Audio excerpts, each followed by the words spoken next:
আরে আরে মা সন্তানকে ডুবিয়ে দিল বালুর ভিতরে, তাই দেখে আমরা আর দেরি না করে আমরা ডুবিয়ে দিলাম বন্ধুকে বালুর ভিতরে। হ্যালো গাইস, আসসালামু আলাইকুম। আশা করি সবাই ভালো আছেন। আলহামদুলিল্লাহ আমরা অনেক ভালো আছি। তো আমরা আজকে এসে পড়ছি দুপুর বেলায় কক্সবাজার বিচে গোসল করার জন্য। তো এইখানে আসার পর দেখি যে সবাই বালু দিয়ে খেলতেছে, বালু পানি দিয়ে খেলতেছে। তাই আমরা প্ল্যান করলাম যে আমাদের সাথে কাউকে না কাউকে আজকে বালু পানি দিয়ে ডুবাবো, এটা আমাদের প্ল্যান চলতেছে। তো এদিকে দেখেন যে আপুরা যে তাদের সন্তানদেরকে নিয়ে মজা করতেছে। আসলে কক্সবাজার আসে মানুষ মজা করার জন্য, কারণ এত টাকা খরচ করে সবাই কক্সবাজার আসে ঘোরার জন্য, তো মজাতে করতেই পারে স্বাভাবিক, মজা না করলে কি হয়।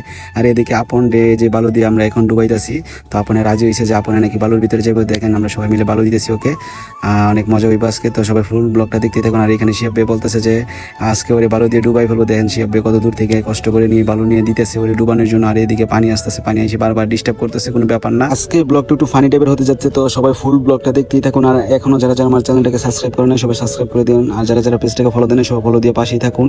আর ফুল ব্লগটা দেখতেই থাকুন, অনেক মজা হবে, অনেক ফানি হবে। আর দেখেন এদিকে শুধু মানুষ আর মানুষ, মানুষ দেখে আমি পুরো অবাক। আর এদিকে দেখেন সে বসে পড়ছে বালু দেওয়ার জন্য। আর এদিকে দেখেন ওরাও সবাই বাচ্চা নিয়ে খেলা করতেছে, বাচ্চা নিয়ে কারো জিএফ নিয়ে কারো বিএফ নিয়ে খেলা করতেছে। আর আমরা এগুলা দেখতেছি আর মজা নিতেছি।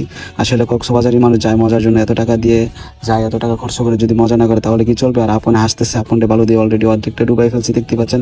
আর এদিকে আমি বলতেছি যে আমি ক্যামেরাম্যান আসছি, কোনো ব্যাপার না, আমি ক্যামেরা ধরবো, তোমাদের ভিডিও করবো আর আমি ব্লগ করবো, আর তোমরা খালি দেখতে থাকবা, সমস্যা নাই। আমি বেট করতে আসছিলাম, দেখি যে আপনটা অলরেডি হাফ ডুবাই ফেলছে। আর আমি বলছিলাম যে ওরে ভালো করে ডুবো, ওরে আজ 1 ঘন্টা বালুর ভিতরে রাখবো। ও বলতেছে যে কোনো ব্যাপার না, অলরেডি ওরে ডুবাই ফেলছে। আর এদিকে আমাদের তা দেখে আরো কিছু বাইবাদার এদিকে শয়তানি করতেছে, ওদেরকেও ডুবাই ফেলছে, কোনো ব্যাপার না, সবাই মিলে। আর এইদিকে কি আই বলতেছে যে ওরে আজকে ভালো করে দিই, আজকে সুযোগটা পাইছি ওর বিচার করবো। এদিকে ও বলতেছে যে ভাই অনেক চাপ লাগতেছে। আমি বলছি যে এটা হচ্ছে তোমার পরীক্ষা, তুমি যদি পরীক্ষা ফাঁস করো তাহলে তোমাকে বিয়ে করানো হবে।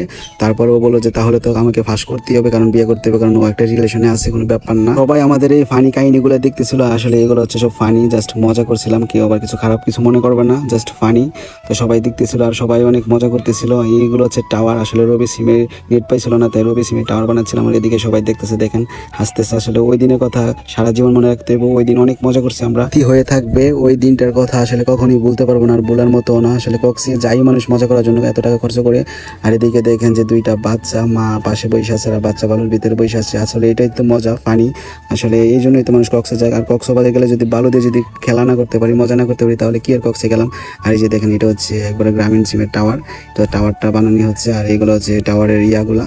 তো কোনো ব্যাপার না, সবাই দেখতেই থাকুন। আর ভিডিওটা কেমন হয়েছে সবাই কমেন্টে জানাই যাবেন, আর খারাপ কিছু মনে করবে না, জাস্ট এটা আপনাদেরকে বিনোদন দেওয়ার জন্য, জাস্ট মজা করে বানাইছি। আর আমাদের কাজ প্রায় শেষ পর্যায়ে, এখন আমরা ব্লগটা এখানে শেষ করে দেবো। সবাই ভালো থাকবেন, সুস্থ থাকবেন, আর আশা করি আমাদের পেজটাকে সবাই ফলো দিয়ে রাখবেন। আর কি বলবো, কিছু বলার নাই, সবাই ভালো থাকেন, সুস্থ থাকেন। আসসালামু আলাইকুম, আবার দেখা হবে।